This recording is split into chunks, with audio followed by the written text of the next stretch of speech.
Ya,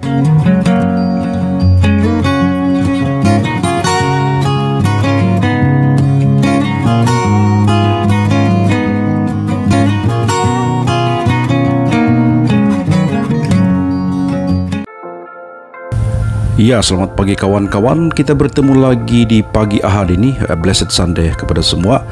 Apa kabar semua? Semoga semua diberkati oleh Tuhan, diberikan kesehatan, dan yang paling mantap adalah semoga dihindari daripada gejala-gejala COVID ni lah. Jadi kita kena selalu ikut SOP lah, kan? Jadi pada video yang lalu Knowledge Mitch ada upload tentang Batu Punggul, kan, the video. Tapi hari ini kita akan lihat asal usul Batu Punggul, cerita rakyat lah, ada cerita legenda lah, kira begitu lah. Dan kenapa Knowledge Mitch ingin kongsikan ini, because pada masa Knowledge Mitch melawat tempat tersebut di kampung Batu Punggul itu, inilah juga yang diceritakan oleh orang-orang kampung sana lah. Jadi ada bagus juga mungkin kalau Knowledge Mitch ceritakan, bacakan sejarah ataupun asal usul Batu Punggul ini untuk kita dengari dia macam cerita legenda lah bahkan. Jadi jom, sebelum itu terima kasih kepada Jolens yang telah membuat video ini untuk lembaga pelancongan, dan terima kasih kerana kita acknowledge lah dorang punya contribution dan bagi kredit yang di video ini bukan Knowledge Mitch yang buat, tapi video ini part of the expedition untuk melengkapkan video ini diterajui oleh Knowledge Mitch lah. Jadi kita gunakan video ini untuk kebaikan bersama dan juga untuk kita share apakah asal usul Batu Punggul ini. Jom kita ceritakan.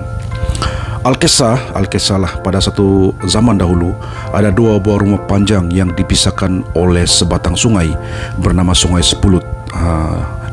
Dua buah rumah. Para penghuni rumah panjang tersebut berasal dari suku kaum ataupun bangsa Murut yang merupakan penduduk asli atau pertama menetap di pedalaman Sepulut. Mereka masih menganut kepercayaan animisme. Belum ada agama masa itulah, seperti kepercayaan terhadap roh, sihir, tahyul dan lain-lain lah. Untuk berhubungan dengan dunia gaib tersebut, mereka membuat semacam berhala yang dipercayai dapat mencipta malapetaka apabila tidak memenuhi pantang atau larangan yang telah dibuat oleh nenek moyang terdahulu. Ini memang dari dulu kepercayaan dulu lah. Dia macam orang bilang jaga ketulahan lah, begitulah. Suatu ketika ada salah seorang penghuni rumah panjang mengadakan tinau, ini mungkin satu perayaan lah, suatu upacara pemberian hantaran secara besar-besaran dari pihak lelaki kepada pihak perempuan calon mempelai dia. Namun saat upacara sedang berjalan, tiba-tiba api yang digunakan sebagai penghangat padam. Sialnya lagi, persediaan kayu bahar di rumah tersebut juga sudah habis. Sang penyelenggara tinua bersama para penghuni rumah panjang lainnya, lalu mereka berbincanglah untuk mencari jalan penyelesaian.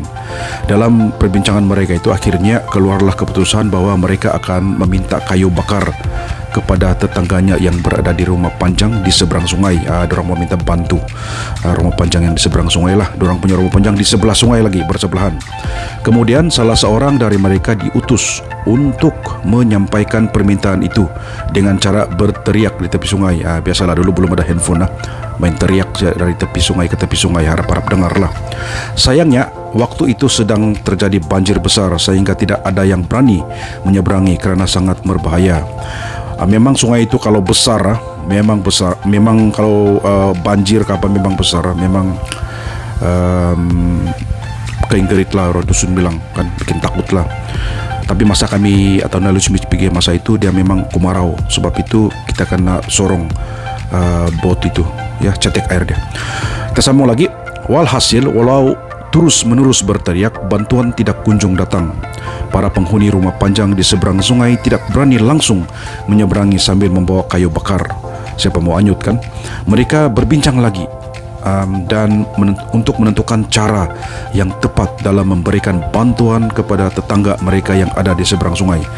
Memang dulu semangat bantu-membantu sangat kuatlah. Jadi mereka pun berbincang macam mana mau bantu di sebelah rumah ini yang kehabisan kayu, kan. Dalam perbincangan itu tercapailah kesepakatan menggunakan anjing untuk membawa kayu bakar ke seberang. Dorang pakai anjing lah, harap-harap tidak hanyut lah.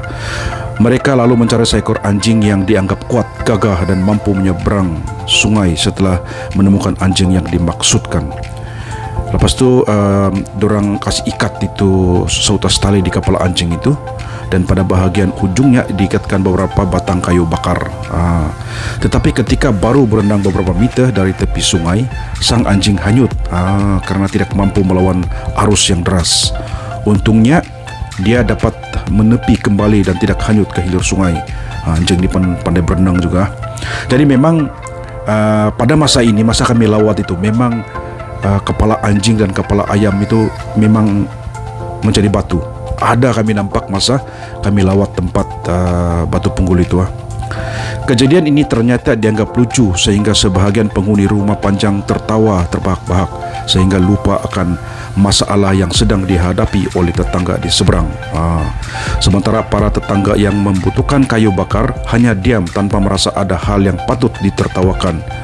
Mereka takut kalau ikut mentertawakan akan terjadi hal-hal buruk. Ini memang dipercayai kalau kita ketawa hewan-hewan ini kan akan satu terjadi perkara yang tidak bagus lah, yang akan menimpa karena dianggap tidak mengindahkan pantangan dan larangan nenek moyang.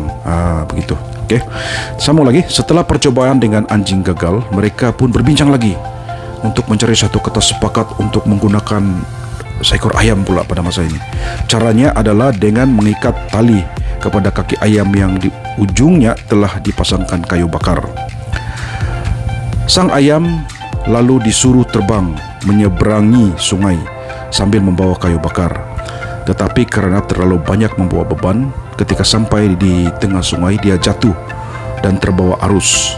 Kemudian itu juga dianggap lucu, sehingga menjadi bahan tertawaan lagi. So bila dorang nampak begitu, dorang ketawa-ketawa. Memang ini memang kepercayaan dulu-dulu, memang tidak boleh ketawa, sebab akan ada sesuatu yang terjadi kalau kita ketawa benda-benda seperti ini.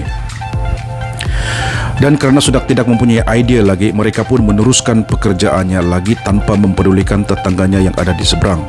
Ada yang mula memasak untuk makanan keluarga, memberi makan hewan ternakan, dan ada pula yang duduk-duduk di teras rumah panjang sambil mempermainkan seekor pacat. Ini pun orang kampung masa itu ada orang cerita lah pasal pacat ini. Kelakuan pacat yang dipaksa minum air tapai itu dianggap lucu sehingga mereka tertawa terbahak-bahak. Mereka tidak menyadari kalau perbuatan ini sudah menyalahi pantang dan dapat menimbulkan malapetaka. Kalau dulu-dulu memang tidak boleh ketawa kalau ada benda-benda yang melucukan, apalagi kalau melibatkan hewan. Tidak berapa lama kemudian muncullah angin ribut, hujan lebat dan petir yang sambar menyambar seolah-olah sedang menjadi sebuah peperangan. Semua penghuni rumah panjang menjadi resah kerana akhirnya sedar kalau telah melanggar pantang dan larangan nenek moyang. Baru orang tersedarlah. Mungkin mereka tidak pantang larang nenek moyang mereka sudah langgar. Jadi terjadilah seperti itu. Sebab dipercayai keadaan seperti ini dulu, kalau kita masih ingat Greg, itulah juga yang mereka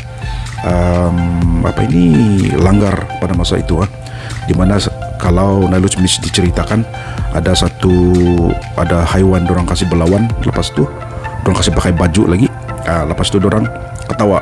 Itu yang cerita on the ground lah. Dalam suasana yang mencengkam tersebut, dari arah langit tiba-tiba muncullah sesuatu yang berwarna hitam dan jatuh tepat di atas bumbung rumah panjang mereka. Seketika itu pula para penghuni beserta rumah mereka beralih wujud menjadi sebongkah batu yang tinggi. Hal serupa juga terjadi kepada ayam dan anjing yang digunakan sebagai alat untuk membawa kayu bakar. Mereka beralih wujud menjadi batu di sekitar tebing sungai Sepulut. Memang ada ini ya. Ini ayam dan anjing ini, dorang punya kepala ayam dan bentuk batu seperti anjing memang ada di sungai Sepulut. Ini Nailul Smith saksikan dengan mata sendiri. Sebab itulah menjadikan cerita ini legenda yang betul-betul terjadi. Keunikan dia lah. Keesokan harinya, suasana menjadi tenang kembali dan air sungai Sepelut tidak banjir lagi.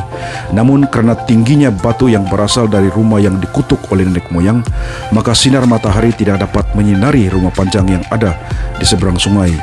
Ya, seperti yang diceritakan oleh orang kampung masa kami Naluj Mitch melawat masa itu, rumah panjang itu yang sudah disumpah jadi batu lah kan. Dia terlampau tinggi sampai menutup, bila matahari terbit kan dia menutup matahari itu sampai gelap di seberang kampung itu, ya, terlampau tinggi. Jadi seperti yang Naluj Mitch baca tadi, sinar matahari tidak dapat menyinari rumah panjang yang ada di seberang sungai.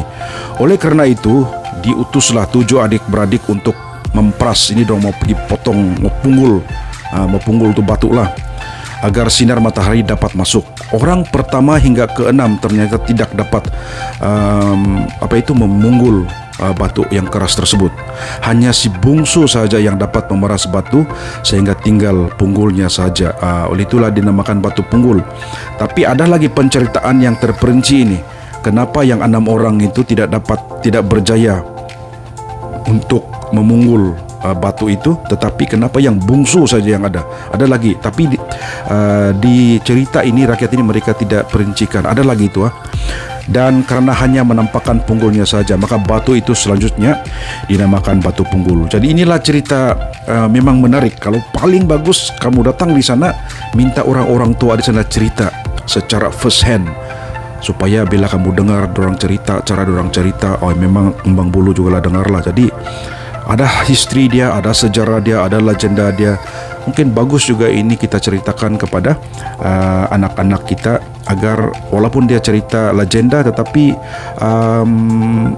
bagi Naluj Mitch, seperti yang Naluj Mitch nampak, kepala ayam dan anjing yang disumpah menjadi batu itu masih ada di sana. Jadi sesuatu yang luar biasa, awesome, dan menjadi kalau sesiapa yang pandai bercerita di komuniti tersebut, memang ada yang pandai. Naluj Mitch sudah dengar sendiri.